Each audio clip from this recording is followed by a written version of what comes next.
არჩევნებამდე 5 დღით ადრე პოლიტიკური პარტიების ფინანსური საქმიანობის მონიტორინგის სამსახური გააქტიურდა.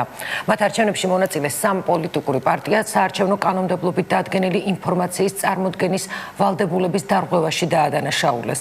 პოლიტიკური პარტიების ფინანსური საქმიანობის მონიტორინგის სამსახური კონსერვატიული პარტიის, საქართველოს გზისა და პატრიოტთა ალიანსის წინააღმდეგ თბილისის საქალაქო სასამართლოს მიმართავს. კონკრეტულად რა შეადანაშაულებენ ამ 3 პარტიას, ქეთი ხიდიშელისგან შევიტყობთ, ქეთი გისმენთ. დიახ, სახელმწიფო აუდიტის სამსახურმა მონიტორინგის შედეგად დააფიქსირა საარჩევნო კანონმდებლობის დარღვევის რამდენიმე ფაქტი, უფრო კონკრეტულად კი საქართველოს პატრიოტთა ალიანსის ფულად ანგარიშზე 26-29 აპრილს ჩაირიცხა შემოწირულობის სახით დაახლოებით თანხა 9000 ლარის ოდენობით, თუმცა წარგენილ დეკლარაციაში პარტიამ ეს თანხა არ მიუთითა და ჩააბარა ნულოვანი დეკლარაცია. გარდა ამისა, ბანკომატიდან ფული გაანახდეს კონსერვატიულმა პარტიამ და პარტიამ საქართველოს გზა, თუმცა მათ არ დააკონკრეტეს თუ რაში გამოიყენეს ეს თანხა. ამის გამო პოლიტიკური პარტიები შესაძლოა დაჯარიმდნენ 2000 ლარის ოდენობით. რაც შეეხება საქართველოს პატრიოტთა ალიანსს, შესაძლოა მათმა ჯარიმამ შეადგინოს 5000 ლარი. ამ წუთებში სახელმწიფო აუდიტის სამსახური მუშაობს დოკუმენტაციის შედგენაზე, რომელსაც რამდენიმე დღეში გადაუგზავნის საქალაქო სასამართლოს გადაწყვეტილების მისაღებად.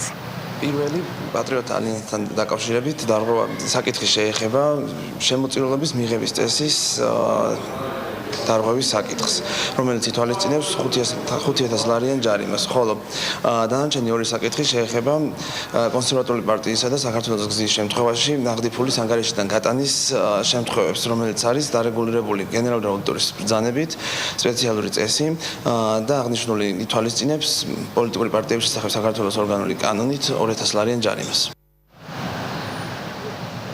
სახელმწიფო აუდიტის დასკვნას უკვე გაეცნო პოლიტიკური პარტიები. პარტიას საქართველოს გზაში მიაჩნიათ, რომ ბრალდება არის უსაფუძვლო და აცხადებენ, რომ მათ დადგენილ ვადებში აცნობეს აუდიტის სამსახურს თუ რაში დახარჯეს ბანკომატიდან განახდებული თანხა. რაც შეეხება კონსერვატიულ პარტიას, ისინი საქართველოს გზისგან განსხვავებით ეთანხმებიან აუდიტის სამსახურის დასკვნას და მიაჩნიათ, რომ ნაკისრი ჯარიმა უნდა გადაიხადონ.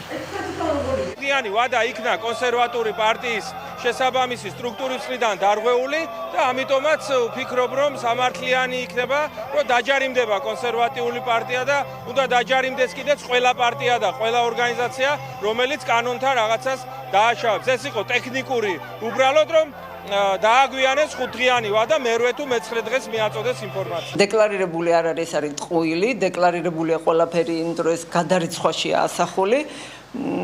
და ამ შენიშვნის თაობაზე ჩვენი სამსახური იყო დაბარებული აუდიტის სამსახური. ახსნა განმარტება ჩვენ უკვე მივეცით, გარკვეულია და ახსენით ჩვენ იქ სად არის ეს თანხა მითითებული, ასე რომ ჩვენ ამის ახსნა განმარტება მივეცით და ამათ მე იციან ამის შესახებ. სახელმწიფო აუდიტის სამსახური განაგრძობს პარტიების ფინანსურ მონიტორინგს და საბოლოო მონიტორინგის შედეგებს უკვე არჩევნების შემდეგ ერთი თვის ვადაში გამოაქვეყნებს. ეს ქეთი ხიდიშელი იყო, მადლობა.